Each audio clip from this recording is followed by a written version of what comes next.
भंते जी, विनयचार्य जी को जेल में डाल दिया गया है, तो इसमें अब आपकी क्या रणनीति है उनको बाहर निकालने में, इसके बारे में बताएं। देखिए, विनयचार्य जी जो जेल में गए हैं, क्या होगा कनेक्शन? वो महाबोधि महाविहार मुक्ति आंदोलन के कारण गए हैं। आप उस घटना से परिचित होंगे जब 13 तारीख को नागपुर के कुछ उपासक उपासिकाएं और भिखुनी भी उनमें शामिल थी, महाबोधि महाविहार के अंदर गए तो वहां उनके साथ मार पिटाई की गई, यहां तक कि डंडों से भी उन पर प्रहार किया।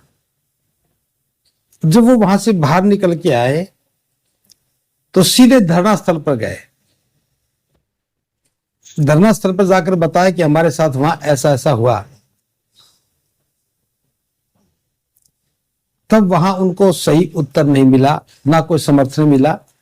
यहां तक कि आकाश लामा ने कहा कि क्या तुम मेरा बीपी बढ़ाने के लिए आए हो, शुगर बढ़ाने के लिए आए हो? तो वहां से वो वापस जाकर के भंते विनयचार्य को उन्होंने फोन किया। तो भंते विनयचार्य उनको साथ लेकर के वहां तक पहुंचे, वहां पुलिस से बात की। तो उस समय पुलिस से वार्तालाप ही चल रही थी।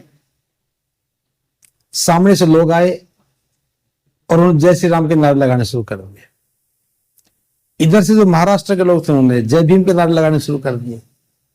और थोड़ी देर के बाद ही हंगामा सा हुआ, कुछ और लोग आ गए, माहौल बिगड़ा। लेकिन विनयचार्य ने पूरी कोशिश की किसी प्रकार का भी झगड़ा ना हो, और वास्तव में कोई झगड़ा भी नहीं हुआ। लेकिन वो ऐसा वातावरण बना क्योंकि वो पहले से लिखी गई स्क्रिप्ट थी। तो उस समय तो कोई खास बात नहीं हुई। वहां से विनयचार्य जी वापस आ गए और रात को ही उनके ऊपर मुकदमा लिखा गया और रात को 2 बजे उनको अरेस्ट कर लिया। तो ये सारी शासन प्रशासन की, पुलिस की मिली भगत से हुआ है। और इसमें कोई संदेह नहीं कि धरना स्थल पर बैठे हुए लोग, आकाश लामा और उनकी टीम पुलिस के साथ इस मामले में मिली हुई थी। अगर मिली हुई नहीं होती तो क्या धरना स्थल पर बैठे हुए लोगों की जिम्मेदारी नहीं बनती थी कि वो जाते पुलिस को रिपोर्ट करते? जहां पुलिस का काम सुरक्षा देना है, वहां अपराधी कैसे पनप रहे हैं? जिस महाबोधि महाविहार में आप मोबाइल लेके जा नहीं सकते, वहां डंडे कैसे जा रहे हैं? तो बहुत सारे प्रश्न पैदा होते हैं। लेकिन धरना स्थल से कोई बात नहीं उठी। 12 तारीख को बुद्ध पूर्णिमा के दिन गवर्नर वहां पूजा पाठ कर रहा है। धरना स्थल से कोई भी व्यक्ति महाबोधि महाविहार के अंदर तक नहीं गया, बल्कि बाहर परित्राण कर रहे हैं, अंदर पूजा अर्चना हो रही है। पता लगने के बाद भी क्या धरना स्थल से गवर्नर, डीएम, पुलिस प्रशासन और महाबोधि महाविहार मैनेजमेंट कमेटी, क्या उन सब पर एफआईआर दर्ज नहीं की जानी चाहिए थी? क्या हमारी भावनाएं आहत नहीं हुई? सारे देश की भावनाएं आहत हुई हैं, लेकिन आंदोलन करने वाले, धरने पर बैठे लोगों की भावनाएं आहत नहीं हुई क्योंकि उन्होंने कोई एफआईआर दर्ज नहीं की। तो इस सारे केस में एक बात जो उभर के आ रही है, इस पूरे आंदोलन में 2 ही लोगों पर एफआईआर हुई, विनयचार्य पर और मुझ पर। वो एफआईआर 10 तारीख को हुई। विनयचार्य पर जो 13 तारीख को एफआईआर हुई, उसमें पुलिस ने उनको अरेस्ट किया। तो स्वाभाविक बात है, ये जो गिरफ्तारी हुई है, भले पुलिस ने की है, प्रशासन की सह पर की है, ये गिरफ्तारी बनती ही नहीं थी। लेकिन मैं एक बात और कहना चाहता हूं, ये बिना आंदोलन करने वाले लोगों की सह के बिना नहीं हो सकता था। क्या कभी प्रशासन किसी एक व्यक्ति को टारगेट कर सकता है? चूंकि वहां धरने पर बैठे हुए लोगों ने पुलिस को लिखित कंप्लेंट दी है उनके खिलाफ, मेरे खिलाफ, तब प्रशासन को समझने में देर नहीं लगी कि भी आंदोलन में विरोधाभास पैदा हो गया है। उनको मौका मिला और विनय चार्य को अरेस्ट कर लिया। तो भंते जी एक चीज बताइए, एक तरफ विनय चार्य जी को जेल में डाल दिया गया है और दूसरी तरफ आकाश लांबा जी ने वो धरना खत्म कर दिया है। अब वहां पर कुछ चीजें ऐसी दिखाई भी नहीं दी कि जो लोग वहां पर जाकर उस धरने में शामिल हो सकें। क्या ये दोनों चीज मिली जुली कुछ, देखिए कैसा लग रहा है आपको? दरअसल ये बात समझने में थोड़ी सी दिक्कत आती है लोगों को। 12 फरवरी को धरना शुरू किया और 27 फरवरी को धरने को पुलिस ने उठा दिया रात को। इस पूरे धरने के दौरान संख्या कभी भी 15 से ज्यादा नहीं हुई। ठीक जब वहां धरना दोबारा बैठा 1 मार्च से लेकर के और 19 मार्च तक कभी भी संख्या 15 से 20 लोगों से ज्यादा नहीं हुई। तो जो ऑल इंडिया बुद्धिस्ट फोरम का नाम लेते हैं, उनका तो प्रयास नहीं था कि धरने पर लोग आए, और तो हम लोग गए, ज्यादा लोग गए तो भीड़ बढ़ी, एक मोमेंटम बना। लेकिन जिस दिन से हम हटे उस दिन के बाद से फिर 20 से फालतू लोग नहीं है। वहां से उठ करके मोनेस्ट्री में बैठ गए, वहां से उठ करके दूसरी मोनेस्ट्री में चले गए, अब वहां से उठ करके तीसरी जगह भी चले जाएंगे। कोई भी आंदोलन जन समर्थन से चलता है और जन समर्थन की कोई योजना नहीं है, जन समर्थन का कोई काम ही नहीं है। कोई भी आंदोलन, कोई भी धरना जब तक जनता की भागीदारी नहीं हो तब तक सफल नहीं होता है। तो जन समर्थन के लिए आपकी क्या रणनीति है, इसके बारे में बताएं। देखिए, हमने जन समर्थन जुटाने की वहां पूरी कोशिश की और सैकड़ों लोग हर रोज आने लगे थे। हम भी 135 चीवरधारी लोग वहां गए, दूसरी बार में 180 लोग नए गए, 20 हम वहां पर थे, 200 से ज्यादा लोग वहां हुए। हमारी रणनीति में जन भागीदारी थी, लेकिन वो नहीं चाहते थे कि जनता की भागीदारी हो। वरना क्या कोई भी आंदोलन पुलिस की सहमति से चलता है?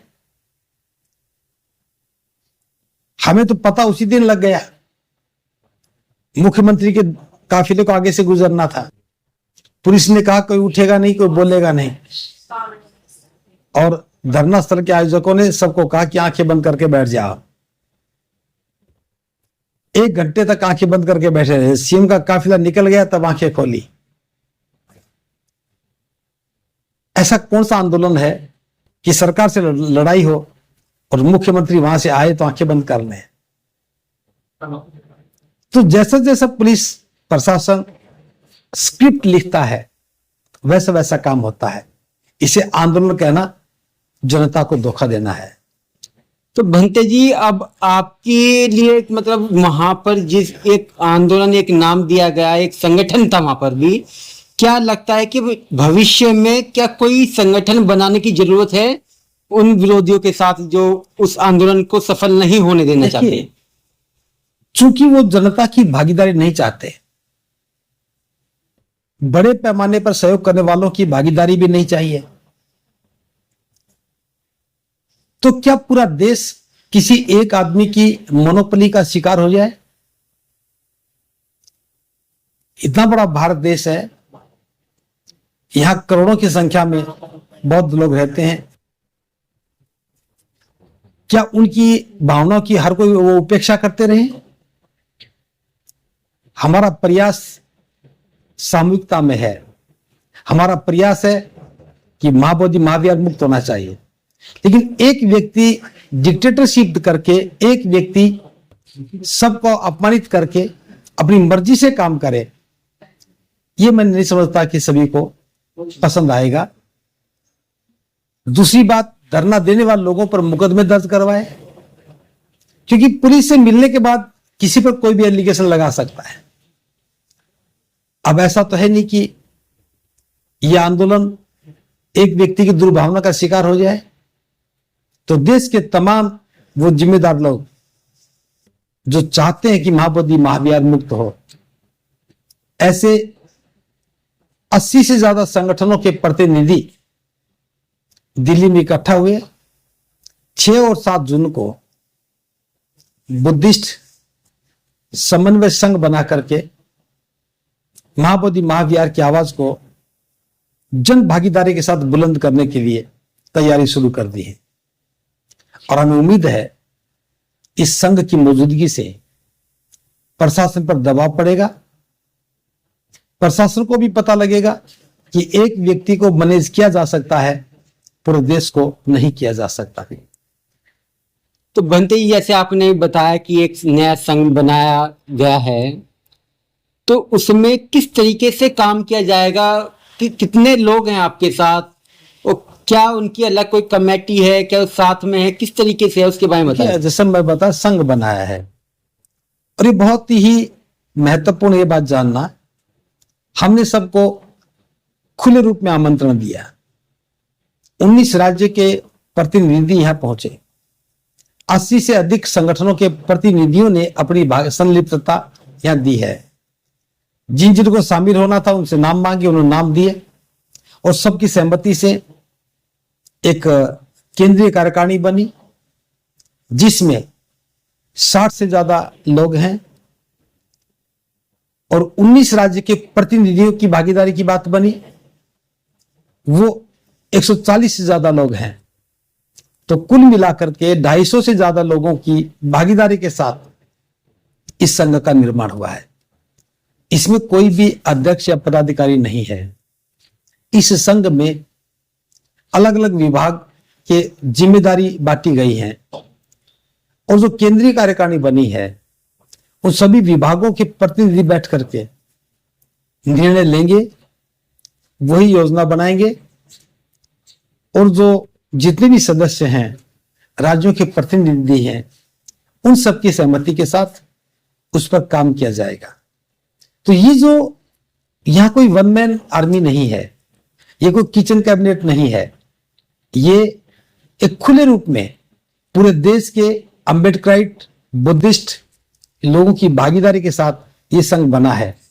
तो आप समझ सकते हैं, जिस संघ में 18 राज्यों के प्रतिनिधि शामिल हों, जिस संघ में 14 विभागों को जिम्मेदारी दी गई हो, जिस संघ में 250 से ज्यादा प्रतिनिधि मिलकर के काम करेंगे, और सबसे अच्छी बात बता रहा हूं, इस संघ का नेतृत्व उपासक उपासिका संघ ही करेगा।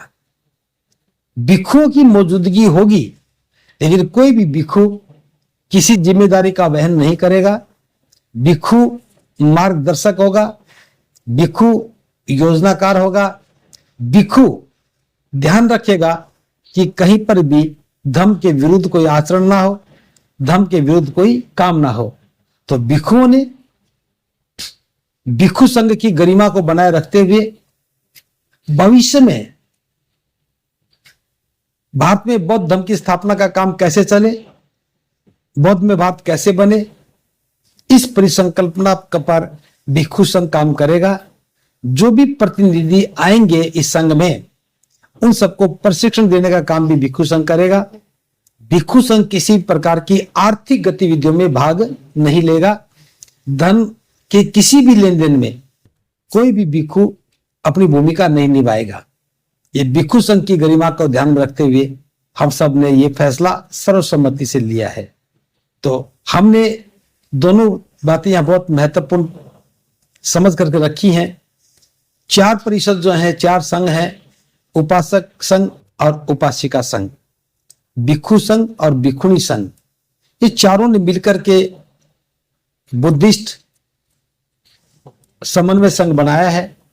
ये बुद्धिस्ट समन्वय संघ चारों परिषदों से मिलकर के बना है। सबकी अपनी अपनी भागीदारी है, सबके अपने अपने कार्य हैं। भिक्षुओं को किसी भी प्रकार की जिम्मेदारी से मुक्त रखा है।